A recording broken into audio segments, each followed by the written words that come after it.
Достар, қараңыздар, Джимон Групп корпорациясында өнімге қалай заказ береміз. Мына астында кабинетке кірген соң астында майо деген тұрады, мына жерде главный деген тұрады. Сол өнімді таңдау үшін главныйды басасыздар. Главныйды басасыздар. Одан кейін жоғарыға қарай листайт етесіздер. Мысалы, сіздерге спрей керек болса 319 юан. Мына код емес 319 юан. Доставкасына 18 юан қосылады. Коллаген керек болса 319 юан. Май дрататын өнім болса 319 юан. Тура сол секілді қалаған өніміңізді таңдайсыз. Мынау буындағы суықтағы өнім шығаратын 319 юан. Дәл сол секілді мына жерде көз өнімі бар. Міне қараңыз. Бұл партнеріміз көз өнімге заказ берейін деп жатыр. Сондықтан мына купитті басасыз.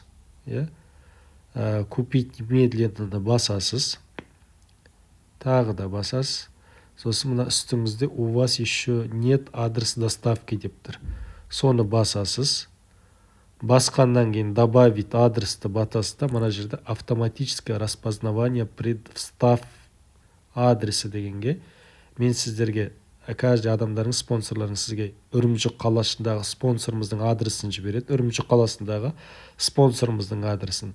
Сол жақтан бізге мына каргоге МСПСке әкеліп береді. Сол жақтан біз карго арқылы алдыртамыз. Міне соны мен вставить етіп қойдым. И коснитесь для распознавания дегенді басасыз. Сол кезде полностью мына анкета толтырылды. Сохранить адрес. Сақталды. Ең үстінде по умолчанию деген тұр. Соны басасыз. Оплатить немедленно басасыз. Купить немедленно басасыз. Одан кейін пароліңіз терес. Платежный пароліңіздің құпия санын терес. Болды. Сізде уже заказ кетті. Вернуться на главныйды басасыз. Потом майо дегенді басасыз міндетті түрде.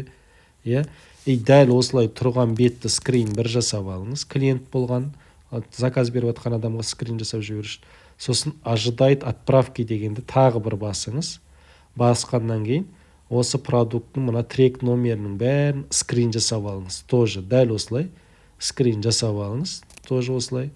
И манаға заказ берген адамға міндетті түрде жазыңыз. Мысалы, астына заказ берген адамға шатаспас үшін флаг қойып алыңыз да, манағы бірінші скрин жасағанды жіберіп алыңыз. Кабинет, личный кабинетін естіп. Чтобы сіздің кабинетіңіз ашылды, заказыңыз кетті. Екінші, мына трек номерімен ертең өнім келгеннен кейін бір 10 күн, 15 күн ішінде келген осы трек номерімен продуктысын таңдап алады. Дәл осылай заказ беріңіздер.